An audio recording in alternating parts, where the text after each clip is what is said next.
मध्य प्रदेश में 27% ओबीसी आरक्षण के मामले पर अब सुप्रीम कोर्ट फैसला लेगा। सुप्रीम कोर्ट ने ओबीसी आरक्षण से जुड़ी 22 याचिकाओं पर जबलपुर हाईकोर्ट में सुनवाई पर रोक लगा दी है और राज्य सरकार की ओर से दायर की गई ट्रांसफर याचिकाओं पर सुप्रीम कोर्ट ने आज सुनवाई की है। सभी पक्षों को नोटिस जारी कर उनका जवाब भी मांगा है और इसी के साथ सुप्रीम कोर्ट ने मध्य प्रदेश के ओबीसी आरक्षण से जुड़ी सभी 75 ट्रांसफर याचिकाओं पर आगामी 14 फरवरी को अगली सुनवाई तय कर दी है। आपको बता दें, जबलपुर हाईकोर्ट ने NEET PG council medical officer भर्ती और हाई स्कूल शिक्षक भर्ती में बढ़े हुए यानी 27% ओबीसी आरक्षण पर रोक लगा रखी है। हालांकि जबलपुर हाईकोर्ट ने ही बीते दिनों बाकी सभी भर्तियों में 27% आरक्षण देने को चुनौती देने वाली याचिका तकनीकी आधारों पर खारिज कर दी है, जिसके बाद बाकी भर्तियों में बढ़े हुए ओबीसी आरक्षण का फायदा मिलने का रास्ता खुला हुआ है। बहरहाल अब जबकि सुप्रीम कोर्ट ने ट्रांसफर याचिकाओं पर सुनवाई करते हुए हाईकोर्ट में सुनवाई पर रोक लगा दी है, तो ओबीसी पक्ष के वकील राज्य सरकार के रुख का विरोध कर रहे हैं।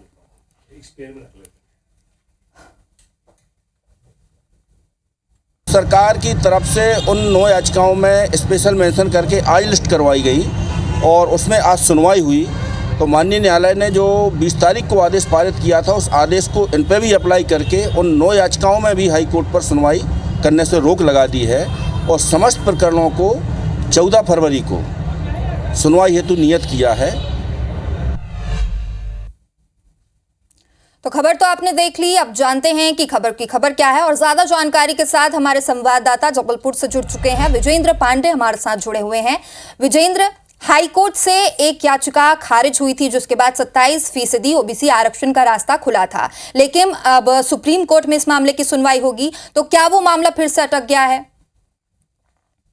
सृष्टि, आपको बताना चाहूंगा कि हाईकोर्ट ने यूथ फॉर इक्वेलिटी की वो याचिका खारिज की थी, जिसमें इस बात को चुनौती दी गई थी कि हाईकोर्ट की रोक छोड़कर बाकी सभी भर्तियों में राज्य सरकार ने 27% ओबीसी आरक्षण देने का निर्देश दे दिया था। उस पर सुनवाई करते हुए कोर्ट ने सभी भर्तियों पर 27% आरक्षण देने पर रोक लगाई थी, लेकिन बाद में तकनीकी आधारों पर कोर्ट ने पाया कि याचिका राजनीतिक मंशा से दायर की गई थी, लिहाजा उस याचिका को खारिज कर दिया गया था। तो ये कहा जा रहा था कि चूंकि मूल याचिका ही खारिज हो गई है, लिहाजा उस याचिका पर आया हुआ स्टे ऑर्डर भी वेकेट हो गया है, यानी हाईकोर्ट की रोक छोड़कर बाकी जितनी भर्तियां हैं उसमें 27% ओबीसी आरक्षण दिया जा सकता है। लेकिन इस बीच जो मामले हाईकोर्ट में पेंडिंग थे 27% ओबीसी आरक्षण को लेकर, वो सुप्रीम कोर्ट ट्रांसफर किए गए। तो सरकार की ओर से ट्रांसफर पिटीशन सुप्रीम कोर्ट में फाइल की गई और कहा गया कि राज्य सरकार चाहती है कि समग्र तौर पर इस मामले की सुनवाई देश की सर्वोच्च न्यायालय करे।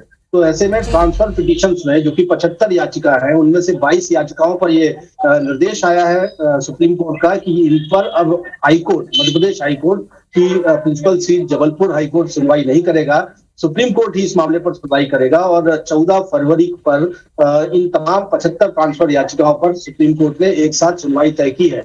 यानी कुल मिलाकर आम शब्दों में अगर समझाया जाए तो सुप्रीम कोर्ट के पाले में ही अब मध्य प्रदेश के 27% आरक्षण की गेंद पहुंच चुकी है। सुप्रीम कोर्ट ही तय करेगा कि मध्य प्रदेश में पहले की तरह 14% आरक्षण दिया जाएगा या 27% आरक्षण जो कि कमलनाथ सरकार में लागू किया गया था वो दिया जाएगा। और देखना होगा कि सुप्रीम कोर्ट 14 फरवरी को इन मामले पर, चूंकि अनावेदकों को आज नोटिस भी जारी कर दिया गया है, तो उनका जवाब सुप्रीम कोर्ट में पेश किया जाएगा और उसके बाद देखना होगा कि सुप्रीम कोर्ट में जब जिरह शुरू होगी तो क्या कुछ फैसला, अंतिम निर्णय देश की सुप्रीम कोर्ट में आए। लेकिन इतना साफ है कि अब मध्य प्रदेश हाईकोर्ट नहीं बल्कि देश की सबसे बड़ी अदालत यानी सुप्रीम कोर्ट ही मध्य प्रदेश के 27% ओबीसी आरक्षण मामले पर सुनवाई करेगा, अपना फैसला सुनाएगा। जी विजेंद्र, अब जो भी सुप्रीम कोर्ट की सुनवाई के बाद फैसला आएगा उसकी भी जानकारी आपसे लेंगे। फिलहाल बहुत बहुत शुक्रिया हमारे साथ जुड़ने के लिए।